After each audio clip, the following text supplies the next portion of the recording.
I don't know. I don't know. Maybe they would say he's a traitor to a foreign country, or maybe plant stupid evidence that he's in collusion with Russia.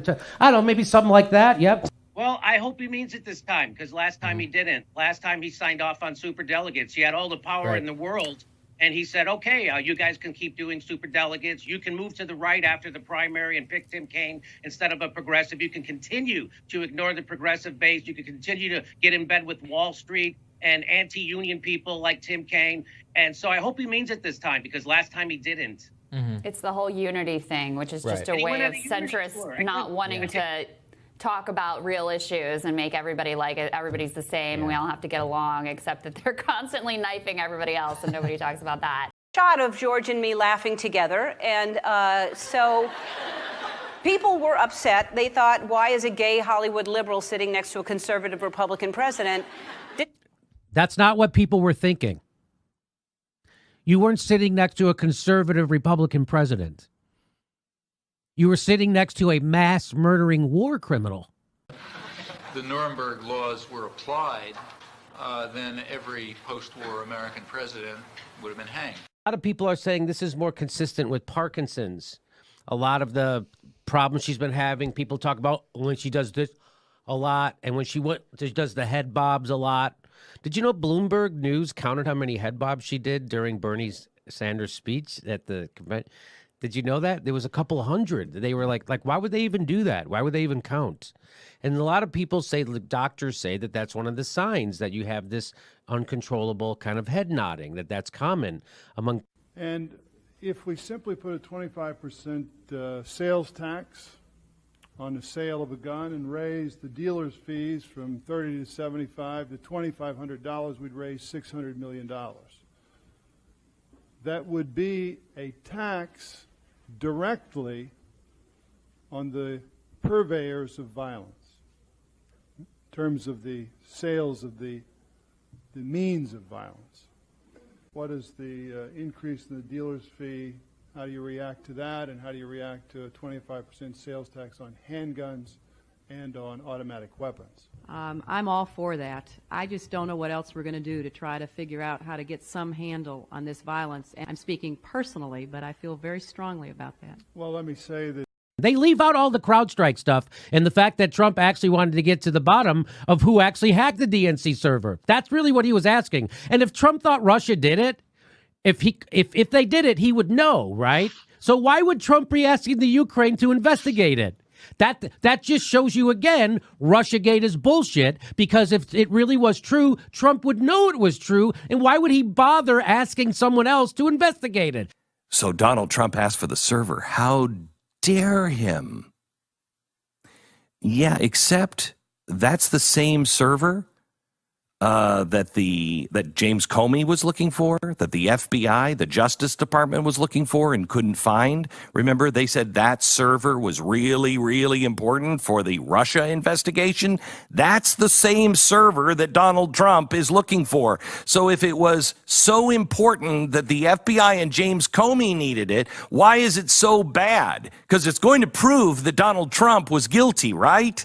Only the Democrats would pick a scandal that would knock out their frontrunner, too, and expose the crimes within the Obama administration. Because according to the Hill's reporting, the Obama administration was pressuring the Ukraine prosecutor to drop the charges against Hunter Biden. That's been reported in the Hill. Yeah. This is everyone pretending that corruption is a one-way street. They're all Nancy Pelosi's son, I just found out, was also on an energy board. Hunter Biden in China. This is a dream come true for Donald Trump, for them to do this. And by the way, he's never going to be removed, because Mitch McConnell, all he has to do is say, hey, do you guys think we should have a trial? No? All right, we're not going to have a trial. It's all over.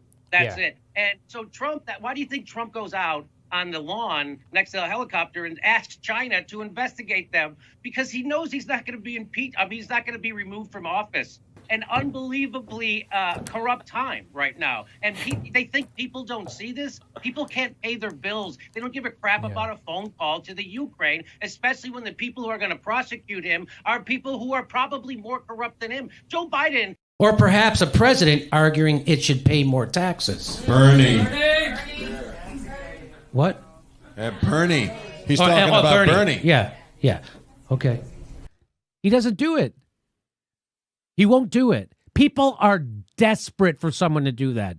People are just like when Donald Trump turned to Jeb Bush and said, "Your brother lied us into a war." And all the pundits said, "Oh, that's it for Donald Trump. He's dead." That was the thing that catapulted him. Everybody in the Republican Party was sick and tired of the Republican Party, and they wanted somebody to scream it, and he did. And that's what Bernie Sanders isn't doing. Bernie Sanders has already pre-endorsed Joe Biden 18 months out. Brilliant move. Went on a unity tour with Tom Perez. Brilliant move. The people just cheated his base. People are sick and tired of the corruption of Joe Biden and sick and tired of the corruption of the Democratic Party and Tom Perez and Nancy Pelosi and Chuck Schumer. And Bernie's got to run against that if he wants to win. He's not running against that, and he's not winning right now.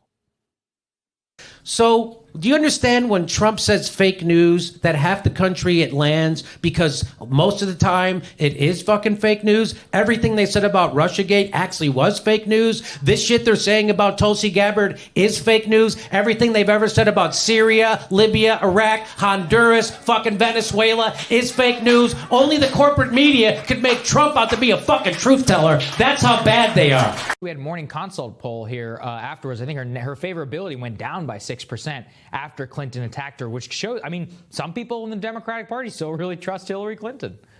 Yeah, no, well, it was also the minions in the press, you know, just like she was able to prop up Donald Trump through the Pied Piper strategy.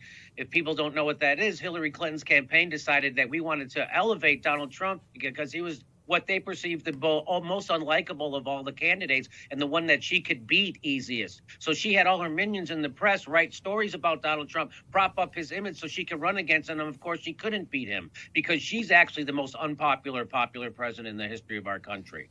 So that's why I think her negatives went up, Tulsi Gabbard, because she has those same people in the press right now. NBC News is joined at the hip with Hillary Clinton. And just like Ed Schultz said, you know, this is what Ed Schultz said when he got fired. He said Andy Lack, the head of NBC News, was connected at the hip with Hillary Clinton. And that's why they're still doing her bidding. And she has lots of people. The Clinton Foundation, they have lots of tentacles in the press. So it's not stopping. And yes, so that's why they can get her negatives down. But again, the more people look into to Tulsi Gabbard, the better it is for her. And these are the people asking questions. What do you, when you say regime change, what is a regime change war? What does that mean? What do you got? I don't get it. When you say climate change, Jimmy, are you talking about like your thermostat in your house? What may be true is that Hillary Clinton's a vengeful sociopath who should be permanently ignored. Maybe that's true. Okay. But what does he think? Thank you. That applause started in the back and stayed there. Okay. Of course, MSNBC is infiltrated with CIA, and they repeat CIA talking points. Rachel Maddow makes up talking points they haven't even thought of yet. She does them first. CIA steals them from her.